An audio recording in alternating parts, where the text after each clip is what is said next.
Wonderful dish to enjoy any time of year, especially cooking outdoors. So our hats off to our friends in Killarney, Ireland.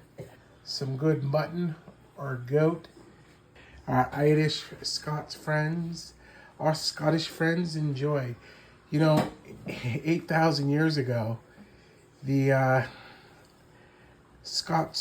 Irish Scots actually used goat instead of lamb in their dishes.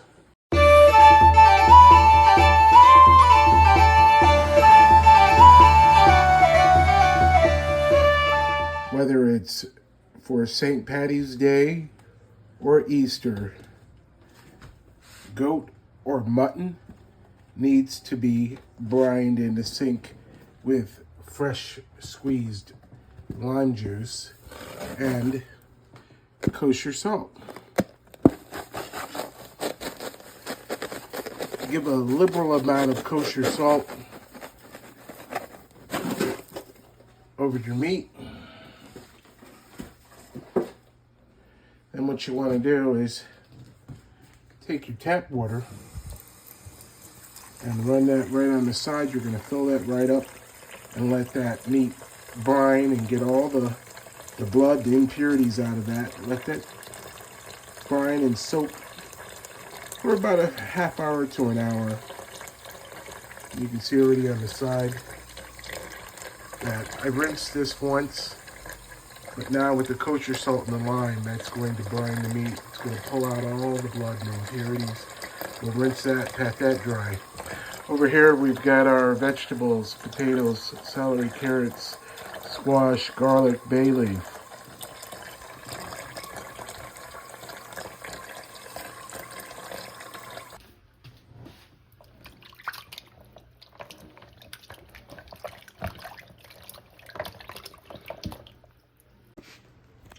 Alright, I want to show you how clean.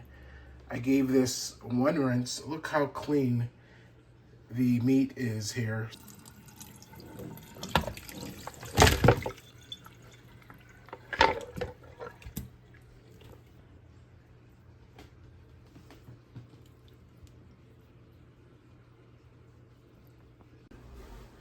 Alright, so whether you have goat, mutton, lamb, whether it's St. Patrick's Day or whether you're doing this for Easter, my mother always made leg of lamb for Easter, but this is a really simple dish to make if you you have your mutton or your goat meat here, bone attached.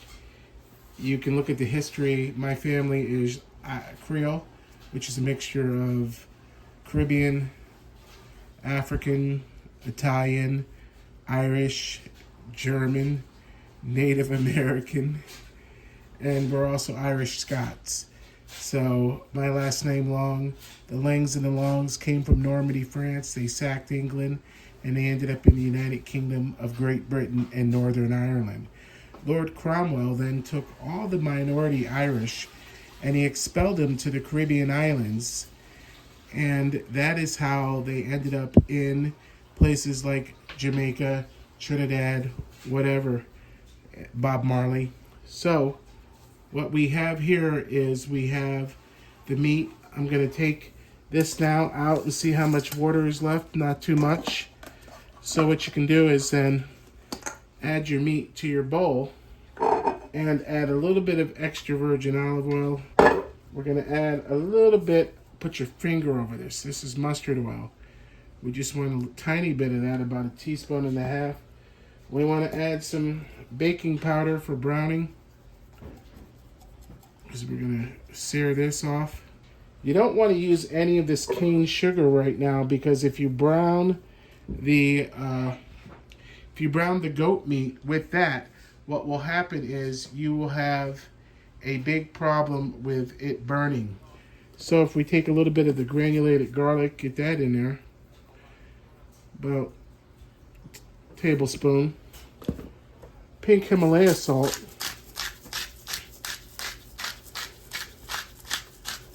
we're going to add another shake of that after we get it all mixed up here a little bit, and then some of this goat spice, Chief brand products, goat spice to that. Then we can begin to get this all moved around and rubbed with this dry rub with the oils, the mustard oil and the extra virgin olive oil. And what I did was I actually put this in a larger bowl so that I can really get in here and massage. I put more pink Himalaya salt onto the meat, a little bit more baking powder and granulated garlic. We didn't add any more oil to this because you really don't need it. But I really like to massage the meat and massage the spice into the meat because this is going to sit at room temperature for an hour. Two reasons for that are, one, we want to make sure that the marinade, the dry rub, penetrates the meat. The second reason is this is still a little bit cold, the meat, even though it's been drained, it's been washed.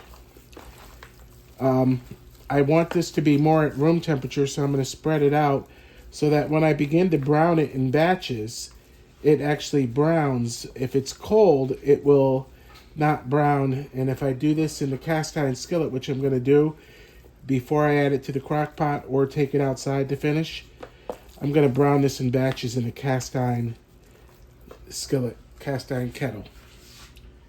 Alexa, set a timer for 1 hour. 1 hour, starting now.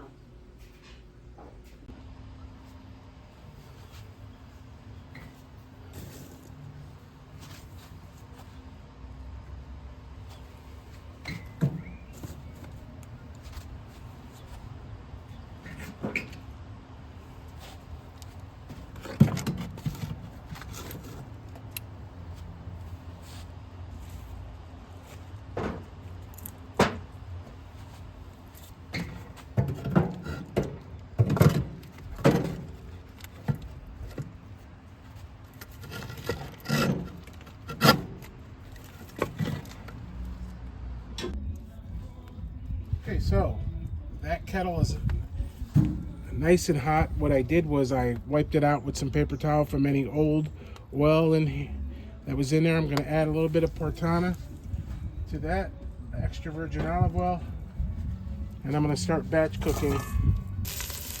What I can do is just take a bunch with my hand and add just enough to cover the bottom. You're going to have to keep changing your gloves, but if you get just enough to cover the bottom, then you can brown it on all sides very quickly and move it out to a clean bowl.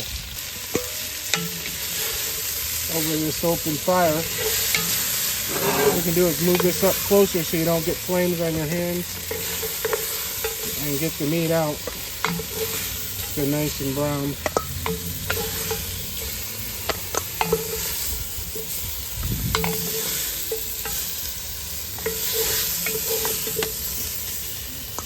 And if it gets too hot, just pull the kettle to the edge so that it's easy to get the meat out without having your hands get too hot. But look how nice and caramelized that is. Okay, move the pan back over the fire, and now you can use your other glove and put the next batch in.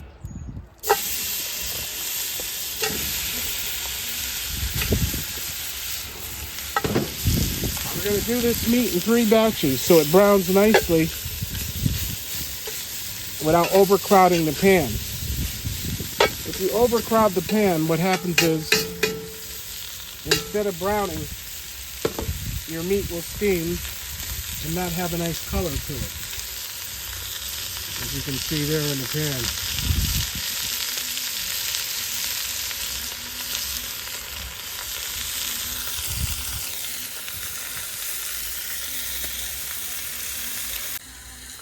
While that meat is browning, we got our vegetables chopped up here, our celery and our red onion.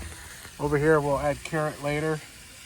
And we got our potatoes, our cassava, we got our ginger garlic paste, and some bay leaves and the mint. a little bit more lime, our coconut cane sugar, a little bit of coconut oil that we're going to add last minute, and a little green chili to the kettle after we put these batches of the caramelized meat into a pressure cooker for 1 hour just to cheat and get them started, get them nice and tender. We want to do this quickly.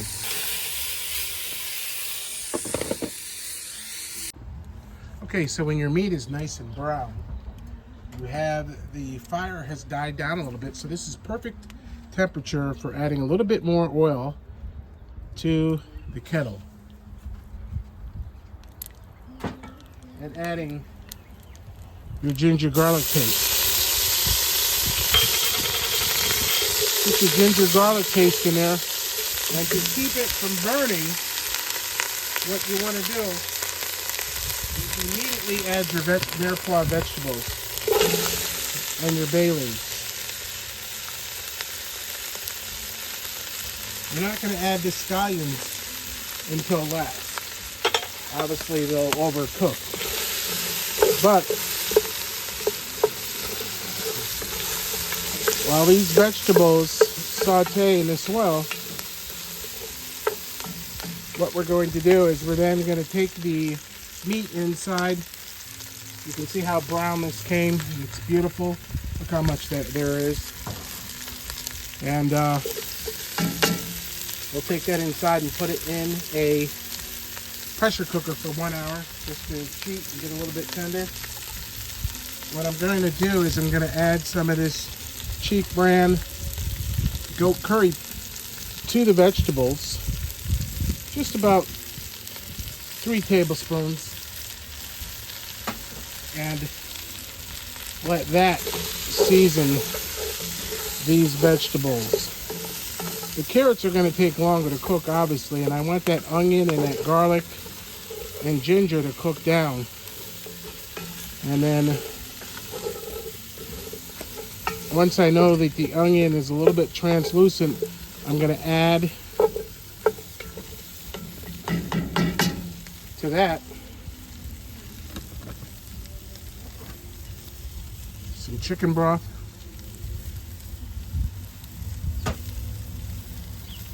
coconut oil we can add now, and then when we add the chicken broth, we'll put the lid on and let that just simmer over this outdoor fire. Let's go get this meat into our pressure cooker for an hour. Okay, so we got that in there. What I left out is a couple pieces, and why I want to just finish cooking them in a pan real quickly, and I want to taste them for seasoning before I finish off this curry goat outside over the open fire.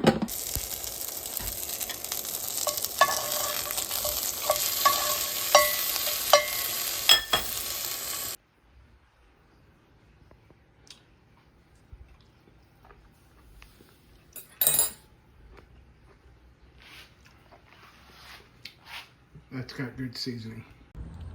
The vegetables and most of the ingredients that you see here, I picked up at Farmers India Market, Nicole's Plaza in Colony.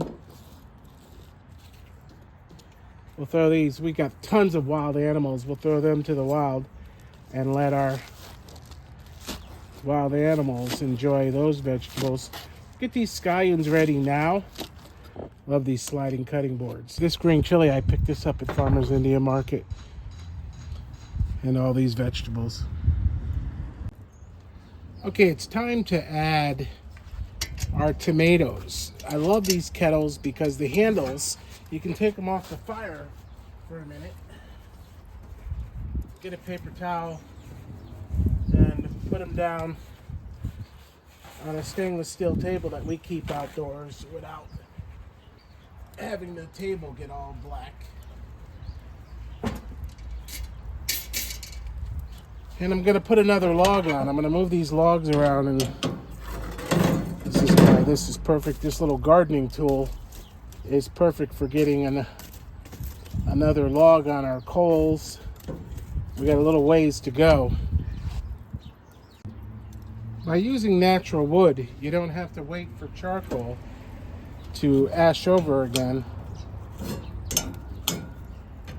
And you can get another log on the fire as such.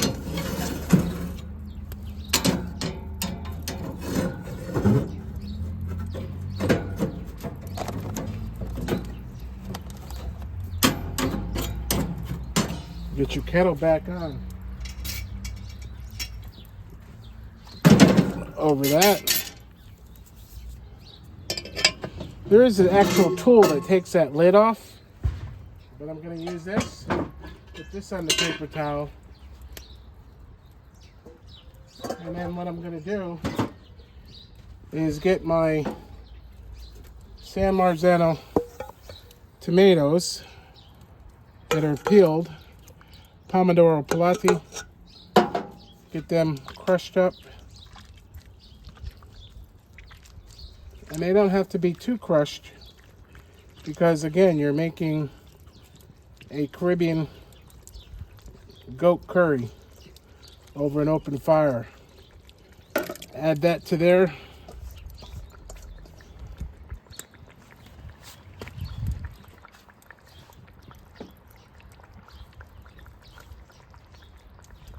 And what I'm going to do is I'm going to add about a tablespoon more of the Chief brand, 2 tablespoons, let's do 2 tablespoons of the Chief brand of duck and or goat curry powder.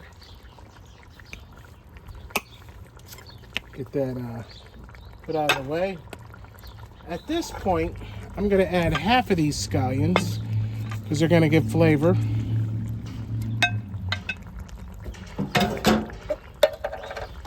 And get this nice curry going. The tomatoes, that's the point of when you want to add the tomatoes. They give a nice flavor. And when we zoom in, what you can see is this is already getting the nice color of a curry.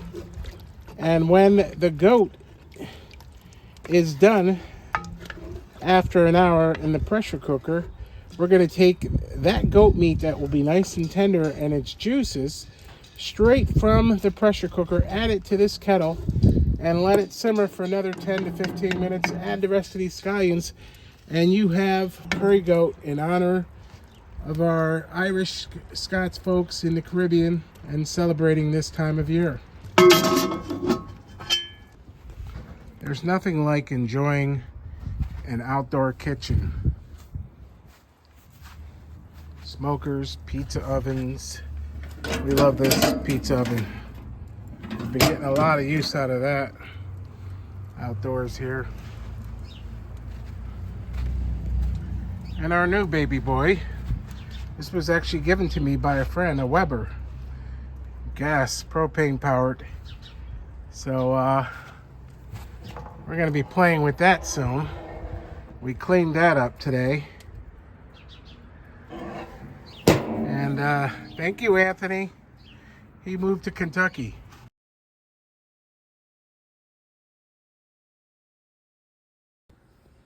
Okay, so we got that in there. What I left out is a couple pieces, and why I want to just finish cooking them in a pan real quickly, and I want to taste them for seasoning before I finish off this curry goat outside over the open fire. So we'll get this locked on here, and we'll hit meat stew. We'll add thyme to this for 1 hour. Get our meat started off. I'm going to take some of this coconut oil and microwave it just to loosen it up and make it liquid so we can put that in our kettle outdoors. Let's go grill this off, finish it off, make sure it's medium, and taste it for flavor. It will not be tender, but we'll know if the marinade works after an hour and a half.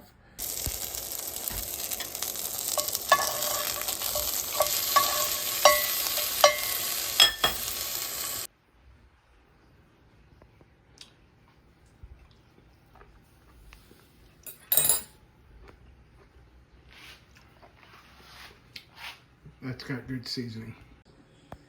Okay, so it's been over an hour here. Let's check out our goat and see how it is. The dowser is down. Make sure your dowser is always down before you open your pressure cooker. And there is our goat meat. Let's see how tender this is. Oh boy. See how tender that is? I actually went an hour and a half on this goat meat because I wanted it to be perfectly tender. We're going to take this outdoors and add this to our kettle over the open fire. Let's taste that. That's delicious. Okay, so let's take a look in here. All right, so here is our vegetables. You can see our vegetables and our curry sauce looks great. We've got bay leaves in there that we can pick out. Now, what you can do is then take your goat meat. It's nice and hot. I'm going to actually drain it off because there is a lot of oil from the goat that came out of the pressure cooker, but you can see how tender that is.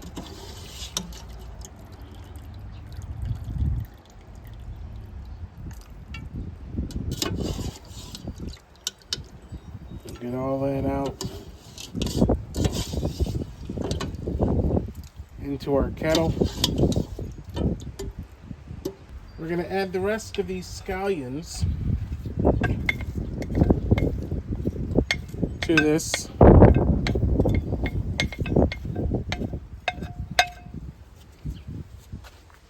And then we'll use these 2 spoons and we'll toss this together to coat. And see, I like this curry goat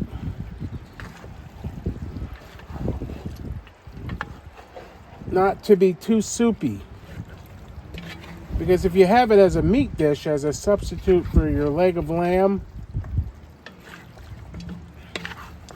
or your mutton, you have this more like a choukri, and you can take this bay leaf out, put it into your scrap can. And then what you have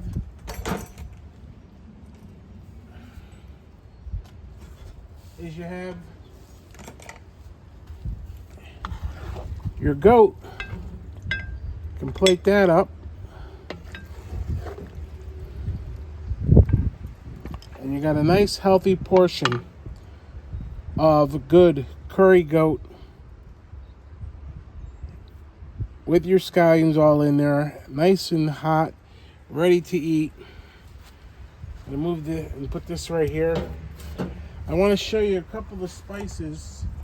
I normally prefer to use this curry powder when making curry bolst, but instead today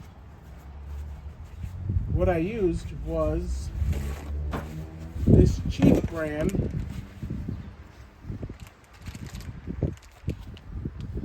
of duck and goat curry powder, the Chief brand product, and you can always keep the rest in a mason jar.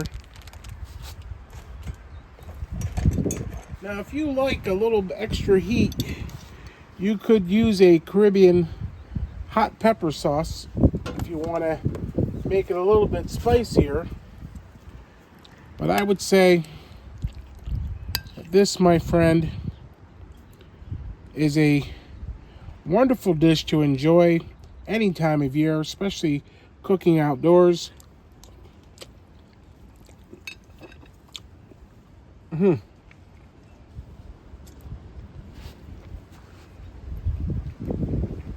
And the flavors are perfectly balanced. So there you have it. Curry goat, folks, done over an open fire. We cheated a little bit by putting the goat in a pressure cooker to make sure it was extra tender to quickly do this dish instead of spending hours and hours waiting to have some good tender curry goat.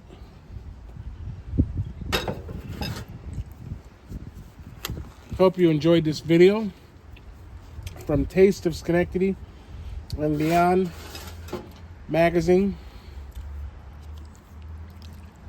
tasteandshop.com.